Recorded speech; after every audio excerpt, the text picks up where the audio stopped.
Are you live? Mm-hmm. Okay.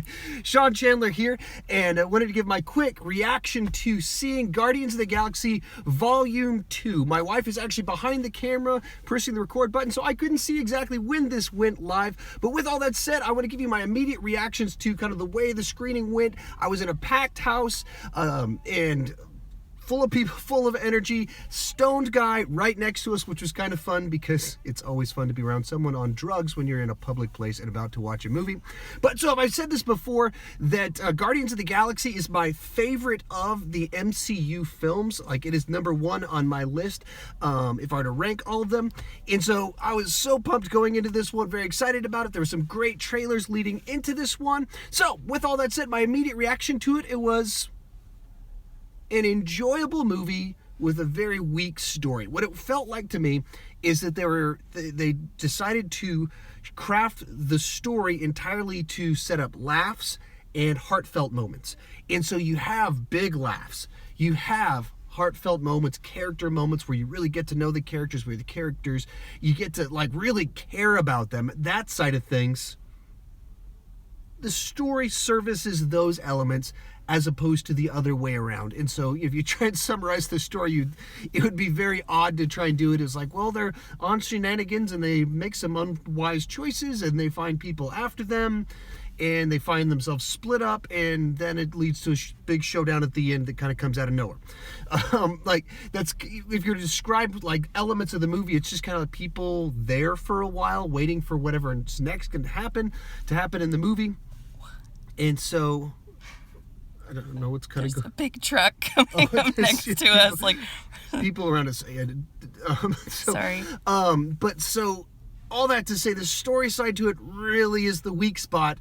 But if you talk about kind of those moments, those heartfelt moments about the characters sitting there talking and you actually caring about them, understanding why they've done what they've done, how they've gotten to be who they are, where they are, you get all those great moments. They go kind of all out on trying to have the wacky humor in it, maybe too far at some points in time. Some of it feels a little bit more forced than before, but I mean, it's probably had some bigger laughs than the first movie and more jokes and more laughs than the first movie, in which case it's a fun time, some great character moments, but like I said, as the whole, it doesn't come together nearly as tightly as the first one. And I can see a lot of people kind of having some comparisons to like Iron Man 2. Whereas on your first viewing, there's some good laughs, it's enjoyable. And then you look back on you're like, a bunch of stuff happened, but the story had no urgency. The story just kind of went in different directions.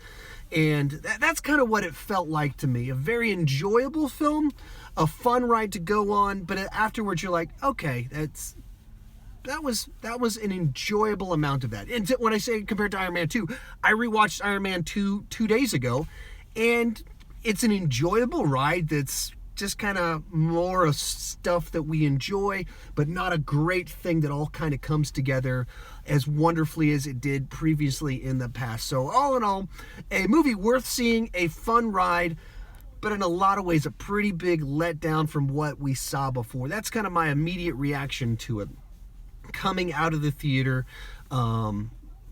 My thoughts on it. But I'd love to have a great conversation with you, your thoughts on it. If you want to leave those in the comment section. Does anyone happen to be watching live or left any comments? Anything people have said? Just one said that they agree with what you're saying. There were a few good action scenes, but they were basically Yondu, am I saying that right? Yeah. And Rocket had some really good scenes, but the rest of them were mediocre. Okay.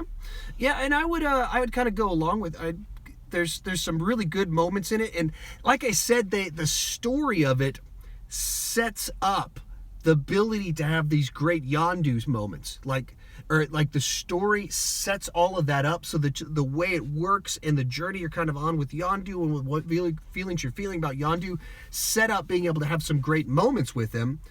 But because of that, the story that they're telling has it's just not very compelling. It's just setting up certain jokes, setting up certain emotional sequences so you can have that, our follow-up to the We Are Groot sequence. Like, we have all these follow-ups to those moments, references back to some things. But all in all, there was a lot that it didn't come together, and there's certainly some stuff as it kind of went moving towards the third act where I was like, I'm not crazy about where this is going and how this is all kind of coming together. But then it would also, like I said, because of where they went with it, it had some big payoffs that really did work really nicely. So it's certainly, I would recommend it. I would give it a positive review, but with a lot of reservations, with a lot of statements that it's not as strong as some previous things. Any other out of 10, what score would you give it?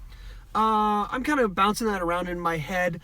As I was kind of midway through the movie, it's actually kind of bad if you're trying to think through your reviews while you're watching the movie. But I was thinking maybe a 7.5 earlier on, with kind of where it went to third act, maybe kind of a 7. So somewhere in that range, a 7 to 7.5, I think. I'll have to think about it before I do my final review and kind of put it in comparison to some of the other Marvel movies as to where that goes on the higher end or maybe dips a little bit lower. I'll have to think about it a little bit more, but there is some stuff in there that really kind of made me dip kind of lower around, like I said, around going into the third act. I was kind of had some pretty big disappointments in kind of where it went, and how it kind of emotionally made some of the elements work for me, which was pretty disappointing. Likewise, kind of early on in the movie, kind of very early on, first 10 minutes felt pretty forced at times to me. Like, we've got to have something like this in it. People liked this about the first movie, so let's have more of that. And then as it moved into kind of the body of it, some of the humor worked as you started to understand kind of what they were doing with Drax in this movie, what they're doing with Yondu, what they're doing with Rocket, and how kind of the characters kind of intertwine a little bit. That's kind of where some of the things went nicer. And I even mentioned all these kind of the side characters. The main plot line focuses more on Star-Lord, and unfortunately I wouldn't say that that's like one of the stronger elements, even though that's what gets an enormous amount of the time in it. And some of what they do with him is good, but some of it kind of, whereas the other ones kind of, you really get to know the characters and you feel like you took some big steps forward with them. We spent a lot of time on Star-Lord's story, and I didn't feel at the end of it like, man, there was a big payoff to his story that made me feel a lot better about him. Once again, it felt like him being the main story that serviced all these other things, as opposed to the main story itself having the emotional oomph to it. So that's kind of where I kind of fell on it. Best acting performances? I mean, Yondu, I think, is one that I think people naturally gravitate towards saying that one. Baby Groot, what they did there with just the expressions worked really nicely. Rocket had some good stuff. Those were the ones that kind of popped out, I think, to me. But yeah, I think those were I would kind of head with it. That's it. All right. So with that said, those are my thoughts on it. I'd love to strike up some good conversations down in the comment section about it. I do plan on having a formal review that'll be up, depending on what time it is tonight. It might be up tomorrow, since I have this one up settling for tonight, so I don't need to throw up my throw up.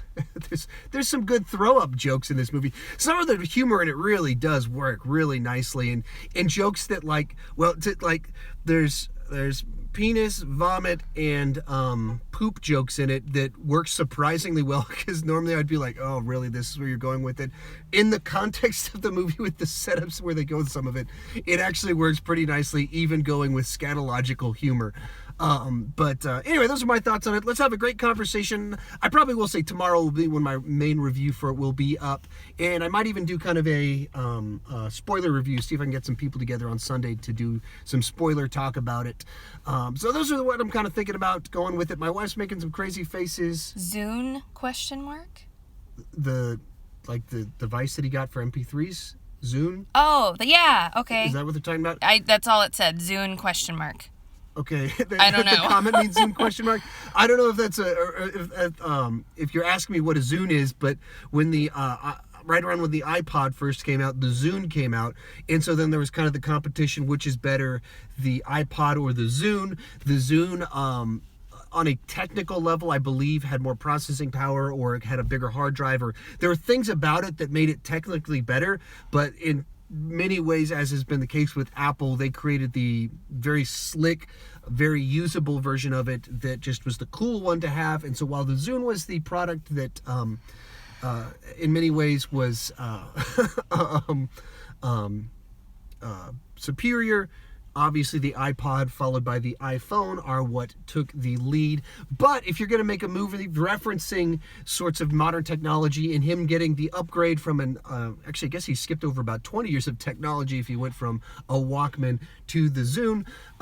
But in doing so, he gets, yes, something that can play more things. And the movie gets a funny joke where instead of getting an iPod, which would be a little bit too... Because that's kind of the fun of the Guardians of the Galaxy, is that it's kind of hip, it's cool. That's why the soundtrack is enjoyable. It's like, oh yeah, that's a cool song I'd forgotten about.